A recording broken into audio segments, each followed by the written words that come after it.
कलम दवात वाले थे बीजेपी के साथ, जिनकी गुनाहों का हम आज खमियाजा भुगत रहे हैं। जब इन लोगों की हुकूमत थी, जब इनको बिजली के रेट बढ़ाने थे, 4 साल पहले बढ़े, 15% बढ़े। जो कहते हैं पिछले 2 साल कुछ नहीं हुआ, वो या तो आंख बंद करके चलते हैं या उनके सामने जो होता है उसको वो देखने के लिए तैयार नहीं।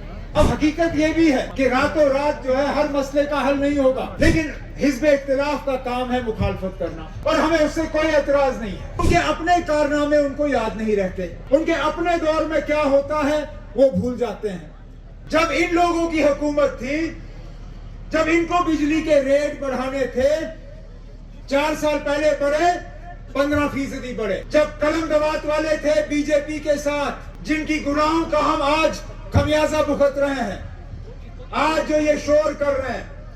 जब महबूबा मुफ्ती साहिबा वजीर आला थी, तब भी बिजली के रेट बढ़े। तब कितने बढ़े? 13.5 से 14% रेट बढ़े। उस वक्त 14% ज्यादा नहीं था। उस वक्त वो खामोश क्यों रहे? उस वक्त उनको नहीं लगा कि लोगों के साथ नाइंसाफी हो रही है?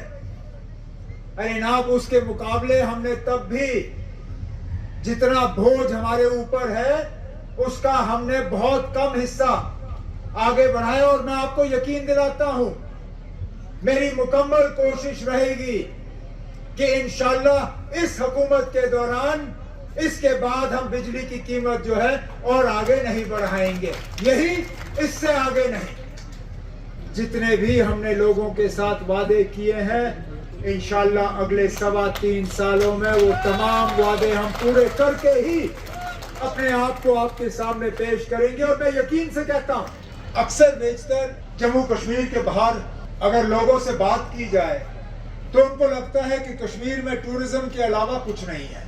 उनसे बात करें तो उनको लगता है हमारी पूरी इकॉनमी जो है वो सिर्फ टूरिज्म है, और टूरिज्म को छोड़ के जम्मू कश्मीर और खासकर कश्मीर के पास कुछ दिखाने के लिए है नहीं। जब मैं उनको समझाता हूं कि हमारी कमाई में टूरिज्म जहां पे है उससे कहीं गुना ज्यादा इंडस्ट्री, और इंडस्ट्री से भी कहीं गुना ज्यादा बागवानी, ज़राअत, मेवा, डेयरी, फ्रूट, ये सब चीजें, तो हैरान हो जाते हैं।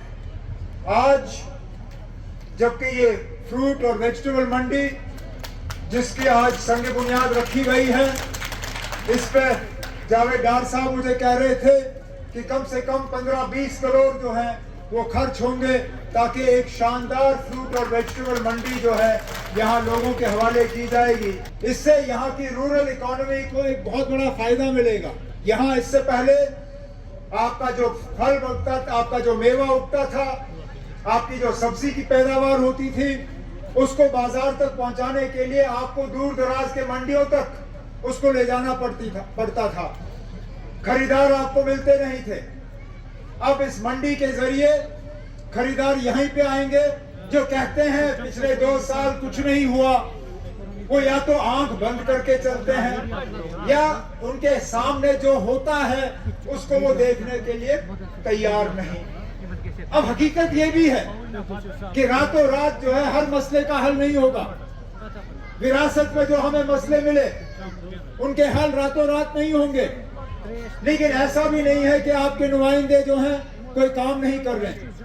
कोई दिन ऐसा नहीं है जहां मेरे ऑनरेबल एमएलए जो यहाँ बैठे हैं, चाहे उनका इलाका संग्रामा हो, चाहे पटन हो, चाहे बारामूला हो, चाहे बीरू हो, चाहे उड़ी हो, एक दिन ऐसा नहीं है जबकि ऑनरेबल एमएलए किसी न किसी प्रोजेक्ट के जरिए, किसी न किसी काम के जरिए, किसी न किसी लोगों की डिमांड के जरिए अपने इलाके में घूम फिर ना रहे हैं।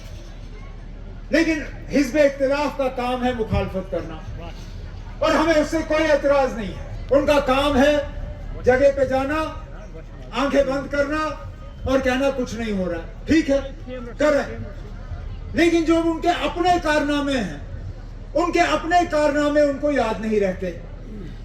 उनके अपने दौर में क्या होता है वो भूल जाते हैं। अरे जनाब, जिन लोगों को यहाँ नुमाइंदगी करते हुए 12-12, 16-16, 18-18 साल हो गए, उनसे मैं पूछता हूं, अरे जनाब, आपको अगर मौका मिला था, आपने यहाँ फ्रूट की मंडी क्यों नहीं बनाई? आपके पास भी हुकूमत थी, आपकी गाड़ी पे भी 2 झंडे लगे हुए थे, आपका भी सेक्रेटेरिएट में दफ्तर था, आपको भी लोगों ने मौका दिया। ये जमीन वहीं पे थी, ये जमीन हमने एक्वायर नहीं की, इस जमीन पे किसी का नाजायज कब्जा नहीं था, हमने इस जमीन पे किसी का कब्जा जो है वो हटवाया नहीं, जमीन यही थी, इस जमीन का इस्तेमाल हुआ नहीं। इससे यहाँ की रूरल इकोनॉमी को एक बहुत बड़ा फायदा मिलेगा। यहाँ इससे पहले आपका जो फल उगता था, आपका जो मेवा उगता था, आपकी जो सब्जी की पैदावार होती थी, उसको बाजार तक पहुंचाने के लिए आपको दूर दराज के मंडियों तक उसको ले जाना पड़ता था। खरीदार आपको मिलते नहीं थे। अब इस मंडी के जरिए खरीदार यहीं पे आएंगे,